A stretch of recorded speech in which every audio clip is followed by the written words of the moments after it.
Happy new year. आप सभी को नववर्ष की बहुत बहुत शुभकामनाएं, मंगल कामनाएं बहुत सारी। आप इस नए साल में बहुत तरक्की करें, बहुत स्वस्थ रहें, खुश रहें और अपने सपनों को पूरा करें। चलिए, आज हम बात करेंगे नए साल में रिजोल्यूशन के ऊपर। नया साल जब आता है तो हम लोग कोई ना कोई रिजोल्यूशन बनाते हैं, हर साल बनाते हैं और उनको पूरा भी करते हैं।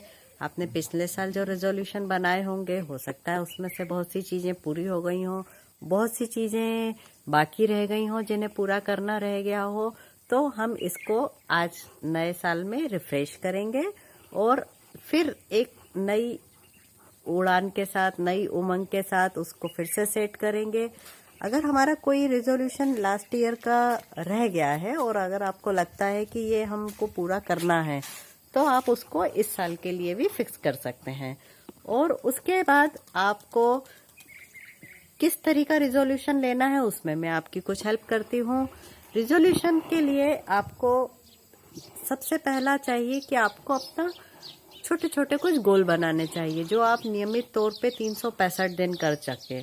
को सबसे ज़्यादा अपनी हेल्थ पे ध्यान देना है। सबसे पहले अपना हेल्थ का गोल सेट करिए कि हेल्थ के लिए आपको क्या करना चाहिए और किस तरीके से आपको हेल्दी रहना है, क्योंकि अगर आप हेल्दी रहेंगे तभी आप अपनी बाकी अचीवमेंट्स पूरी कर सकेंगे। आप अपना फिजिकली फिटनेस को अगर ध्यान रखेंगे, फिजिकली आप फिट रहेंगे, तो फिर आप अपना मेंटली और फाइनेंशियली गोल पूरे कर पाएंगे। कुछ वक्त अपने साथ बिताइए और अपने साथ वक्त बिताने में इस चीज पे जरूर मनन कीजिए, चिंतन कीजिए कि आपकी किन आदतों की वजह से आपके सपने पूरे नहीं हो पा रहे, या किन आदतों की वजह से आपसे कोई रुष्ट है, या आपके अंदर ऐसी कौन सी आदतें हैं जो आपकी ही प्रगति में बाधक बन रही हैं, या आपके खुद के सपने पूरे नहीं होने दे रही। आपको अपनी सेल्फ एनालिसिस करनी होगी, क्योंकि अगर कोई आपको एनालिसिस करके देगा तो हमको अच्छा नहीं लगता, उसमें हमको पसंद नहीं आता कि कोई और आपके ऊपर उंगली उठाए।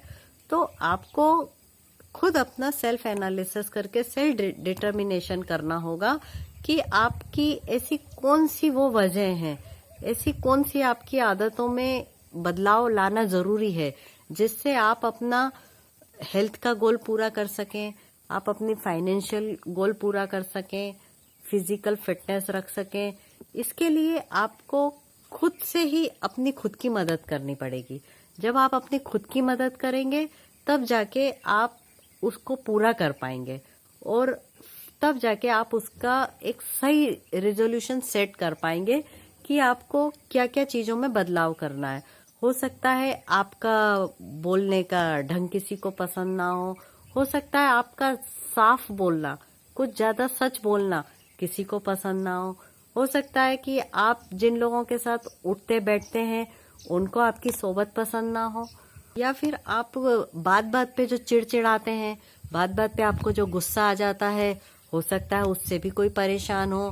क्योंकि आपका गुस्सा करना आपकी आदत हो सकती है, आपका स्वभाव हो सकता है, आपको इरिटेशन हो सकता है कि आपको बात बात पे जल्दी गुस्सा आता है, आप बहुत जल्दी जल्दी हाइपर हो जाते हैं, लेकिन वो दूसरे को पसंद नहीं होता। इसकी वजह से आपके संबंध खराब होते हैं, इसकी वजह से लोग आपको साथ रहने में थोड़ा सा हिचकिचाते हैं, इससे थोड़ा सा अनकंफर्टेबल होता है ना। इसके लिए आपको अपने गुस्से पे कंट्रोल रखना पड़ेगा। तो उसके लिए अब आप इस नए साल में अपना प्रैक्टिस बनाएं कि किस तरीके से आपको अपने गुस्से पे कंट्रोल करना पड़े। रिजोल्यूशन के लिए नए साल में आपको अपनी हैबिट्स पे बहुत ज़्यादा फोकस करना है, आपको अपने आदतों के ऊपर बहुत फोकस करना है, आपको अपनी सोचने की जो एक हैबिट होती है हमारी कि हर चीज़ में हमको नेगेटिव ज़्यादा दिखता है, हर चीज़ में हम हाइपर ज़्यादा होते हैं, हर चीज़ में हमको टेंशन ज़्यादा होता है। तो उन सब चीज़ों से बाहर निकलने के लिए हमको प्रैक्टिस करनी पड़ेगी और उसके लिए आपको अभी से इस नए साल में आपको उसके लिए अभी से तैयारी करनी पड़ेगी कि आपकी खुद की कमियां आप ज़्यादा अच्छे से जानते हैं। आपको अपनी कमियों को दूर करना चाहिए, आपको अपनी कमियों पे पूरा वर्क करना पड़ेगा। आप उसको राइट डाउन करिए, आप उसको नोट करिए कि आपको कहाँ कहाँ सुधार की जरूरत है, और आप अपनी कमियों को खुद सुधारिए। और आपकी वजह से अगर किसी को कोई तकलीफ हो रही है तो उसको आपको सबसे पहले ठीक करना चाहिए, क्योंकि हमारी वजह से किसी को दो खुशियां मिल सके, कोई हमारी वजह से चिंता मुक्त हो सके, तो वो हमारे लिए बहुत ज्यादा जरूरी होता है। तो उसके लिए आपको प्रैक्टिस करनी पड़ेगी, है ना। उसके अलावा आपको सकारात्मक सोच अपनी डेवलप करनी पड़ेगी। सकारात्मक सोच अपने आप नहीं आती, उसके लिए बहुत प्रैक्टिस की जरूरत पड़ती है। तो आप अपनी सकारात्मक सोच डेवलप करिए। हर चीज को एक नेगेटिव पहलू से देखना बंद करिए, कि हर चीज का नेगेटिव और पॉजिटिव दोनों पहलू होते हैं, लेकिन हमको फोकस जो करना रहता है ना, वो उसके पॉजिटिव पॉइंट ऑफ व्यू पे करना पड़ेगा आपको। उसके लिए सबसे ज्यादा आप पॉजिटिव अफर्मेशंस यूज करें। अब पॉजिटिव अफर्मेशंस जो होती हैं हजारों की संख्या में होती हैं। अब आप सोचेंगे कि पॉजिटिव अफर्मेशन में मैं ऐसा क्या यूज करूं जिससे कि मेरी जिंदगी बदल जाए, जिससे मेरा समय अच्छा हो जाए। तो उसके लिए आपको कुछ शब्द हैं, जो कुछ कीवर्ड्स हैं जो मैं आज आपको बता रही हूँ, उन कीवर्ड्स को प्रैक्टिस करके देखिए, शायद आपकी लाइफ में कुछ अंतर आए।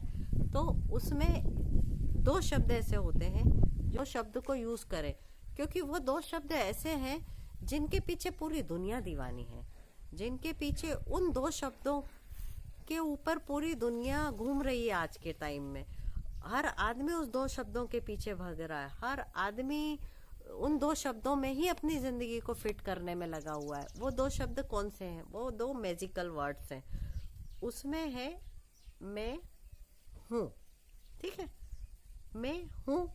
इन दो शब्दों के बीच में आप अपने सारे पॉजिटिव अफर्मेशंस फिट कर सकते हैं, जैसे मैं स्वस्थ हूं, मैं खुश हूं, मैं भाग्यशाली हूं, मैं सुंदर हूं, मैं पॉजिटिव हूं, मैं दौलतमंद हूं, मैं खुशहाल हूँ, मैं दुनिया का सबसे स्वस्थ व्यक्ति हूँ, मैं दुनिया में सबसे ज्यादा अमीर आदमी हूँ। इस तरीके से आप इस मैं हूँ के बीच में अपने पॉजिटिव वर्ड्स को फिट करिए, और उनको पूरा टाइम सोने के पहले, सुबह उठने के टाइम, हर वक्त उसको आप अपने इंटरनली रन करते रहिए, अपनी पिक्चर के अंदर घुमाते रहिए, क्योंकि पूरी दुनिया इसमें घूम रही है।